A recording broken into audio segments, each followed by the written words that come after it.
You have certain skills, certain good habits, certain ways that you execute, and you think you want to take that into your future. Yeah.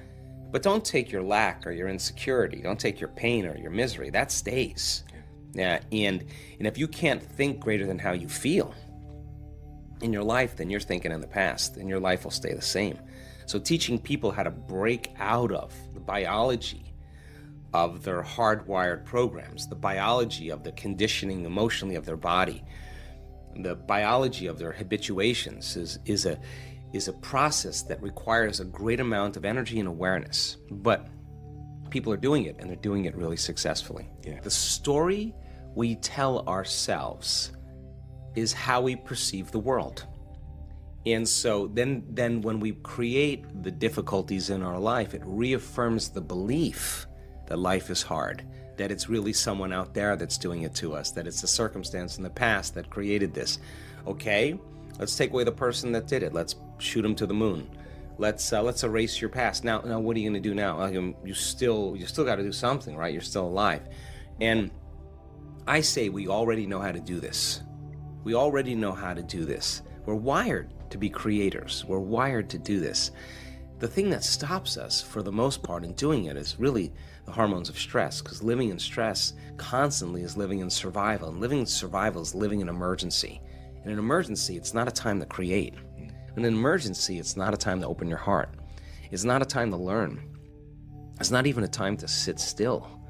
So most people then that are living in stress and living in survival, they can't believe in a future yet because it's not a time to create. So getting people to that point where they make up their mind, and they make up their mind enough to begin to think, there's got to be a better way. There's got to be something else. That awakening process typically happens when people reach their lowest denominator. They hit rock bottom, because then they can see themselves through the eyes of somebody else. You feel so altered, you're not returning any texts. You feel so altered, you don't want to go to dinner with your buddies. You feel so altered, you don't want to watch your favorite TV show. You're just disconnected.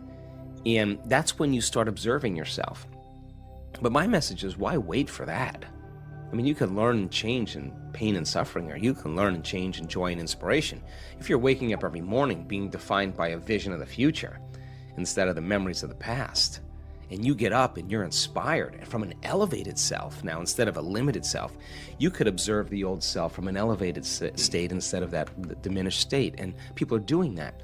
So they are aware of those thoughts. And yes, it takes effort. And if it was easy, everybody would be doing it.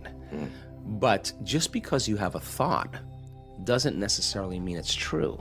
And when you start looking and observing those thoughts, I think you are like Gandalf, because Gandalf also said, you may not pass, when he meant like that kind of severity when it comes to how we make up our mind about things. That's the kind of energy or intention that begins to create the biggest volume of change in our life. And I've interviewed thousands of people in our work that have healed from really serious health conditions.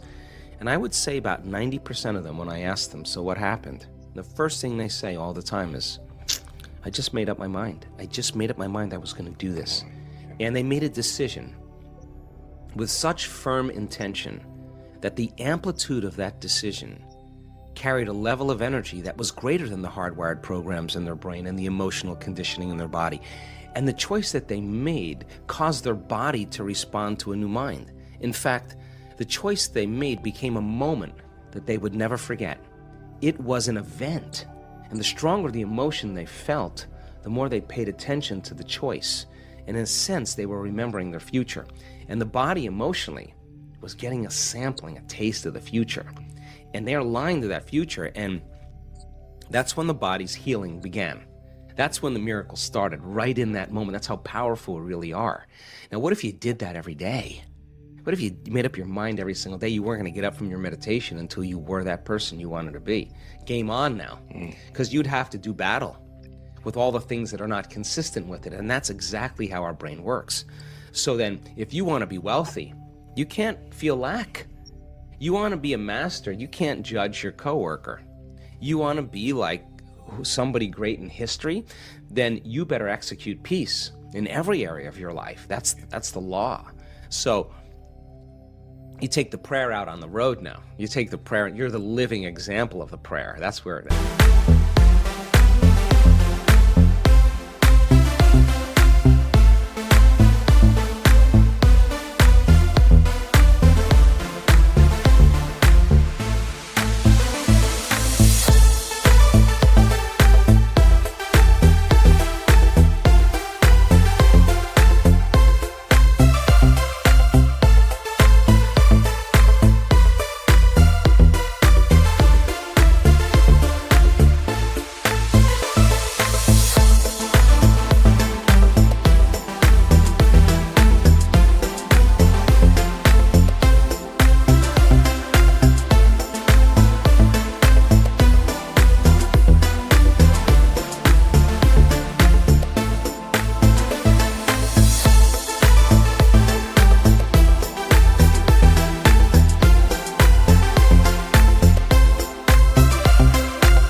Where it matters the most, and that's when people start getting suspicious and say, Sean, man, did you change your medication? I mean, you're looking way too happy all of a sudden. Well, you're not relying on anything outside of you to bring you joy. You're overcoming yourself every day. And people say to me, well, why do you do your meditations in the morning? I always say, easy, because if I can overcome myself at the beginning of the day, the rest of the day is easy. Right. Because that's the biggest mastery, right? Absolutely. Is the self. And so people are waking up to that. And, they enjoy the process of seeing when they make those type of changes, the feedback that's happening in their lives, the synchronicities, the opportunities, the coincidences, those serendipities that are starting to happen, and they're going, wow, I am powerful. Hey, I am a creator, and nobody's excluded from the equation. That's what makes it so cool. So people that are really sick, really, really sick, that are healing, they'll tell you that when they go to the doctor and the doctor said, where's the stage 4 cancer? They'll tell the doctor it's in the old person. I'm somebody else. Well, how'd you do it? Well, I downregulated the genes for disease by overcoming these emotions and these behaviors and thoughts, and I upregulated the genes for health. The doctor kind of looks at him and was like, wow, because it is possible to do that. And we've actually measured it in our events. We know that in 4 days you can really change your gene expression. Genes that help restore balance, for cancer cells and tumors. Genes that activate stem cells to repair the cells that are damaged. Genes for neurogenesis, the growth of new neurons in your brain. Genes for oxidative balance, for the microtubules, the cellular structure, and the replication of cells. These are all activated in 4 days by people thinking differently, making different choices, doing different things, having new experiences, feeling new emotions. Your genes actually change. And so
we're not doomed by our genes. We're not hardwired to be a certain way for the rest of our lives. We are marvels of adaptability and change. So then what does it mean to change? Change means then to be greater than your body, greater than the body that has been conditioned emotionally to be the mind, greater than the body habituated into a predictable future, to be greater than the environment, to be greater than the conditions in your life.